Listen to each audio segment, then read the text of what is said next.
Bonjour, chers amis, frères et sœurs. J'espère que vous allez bien.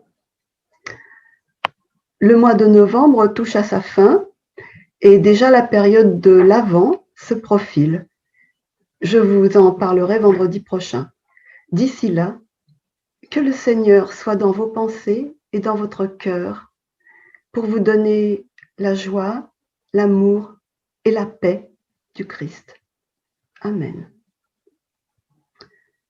Aujourd'hui, j'aimerais clore pour cette année notre aperçu partiel des paraboles du royaume avec la parabole des invités en Luc 14, versets 16 à 19. Il est aussi dans Matthieu. L'anecdote est simple. Un dignitaire religieux vient de s'exclamer en ces termes. « Heureux qui prendra son repas dans le royaume de Dieu ». A priori, nous applaudirions sans réserve à cette exclamation lyrique.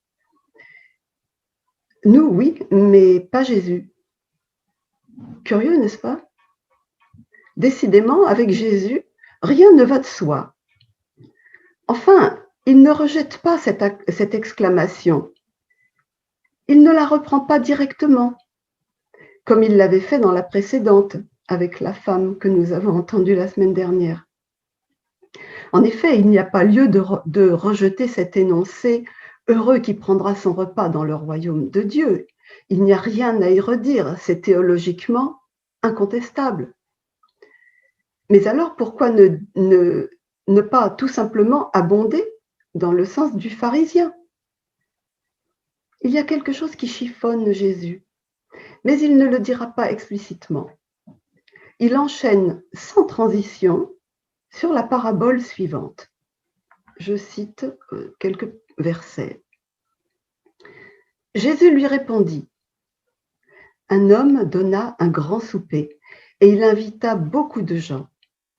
À l'heure du souper, il envoya son serviteur dire aux invités, « Venez, car tout est prêt. » Mais tous unanimement se mirent à s'excuser.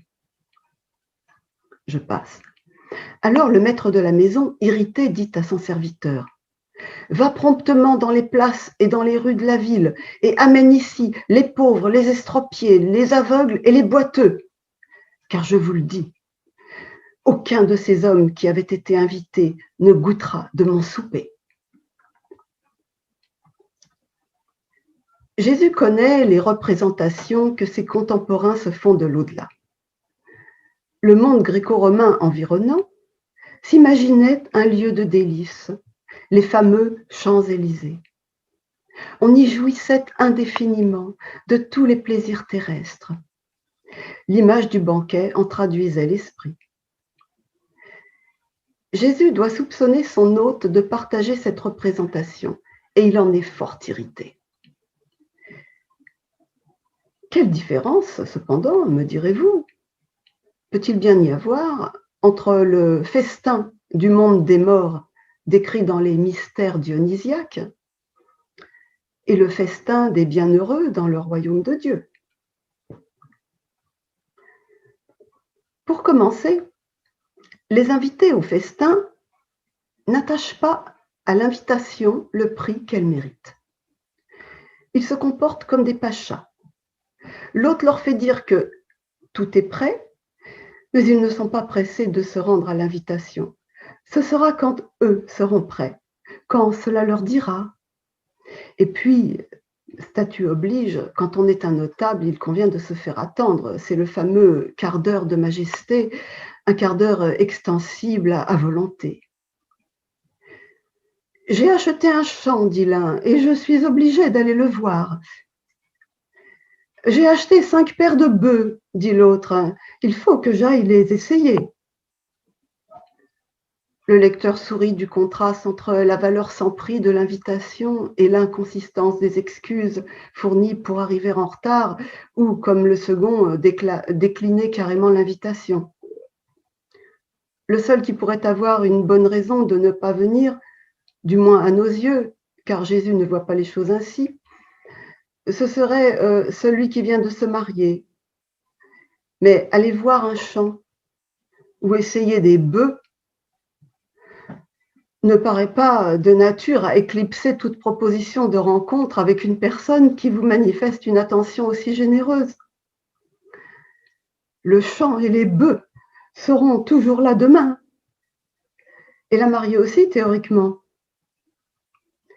Le paradoxe est si tristement comique que Jésus ne leur épargne pas sa raillerie. Décidément, la définition du bonheur n'est pas la même pour Jésus et le commun des mortels. Un nouveau conflit de béatitude. Jésus corrige l'idée communément partagée sur l'après-vie. Le festin de Dieu n'est pas à l'image d'un banquet terrestre, où les hôtes de marque se font servir, mollement allongés sur des coussins. Laissant derrière soi les plaisirs triviaux, le fidèle goûtera à la félicité spirituelle. D'autre part, il n'y aura de maître que Dieu, puisque même les pauvres, les estropiés, dit le texte, auront leur place autour de la table. Il faut bien les forcer un peu à entrer, car vous vous doutez bien qu'ils n'oseraient jamais venir d'eux-mêmes. La perte pour les notables de leur position privilégiée se compensera au centuple par la communion de tous en Dieu. Certes, mais c'est là une indignité aux yeux de ceux qui, dit ailleurs Jésus, ont déjà reçu leur récompense sur terre et craignent d'être déclassés, rétrogradés dans le royaume.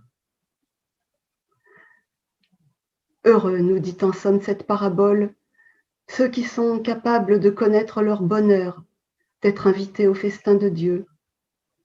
Le sentiment de l'urgence qu'il y a à répondre à l'appel de Dieu en est la marque. Tous les autres rendez-vous peuvent être repoussés, remis sans perte à une date ultérieure. Bonne semaine, bon week-end. Au revoir.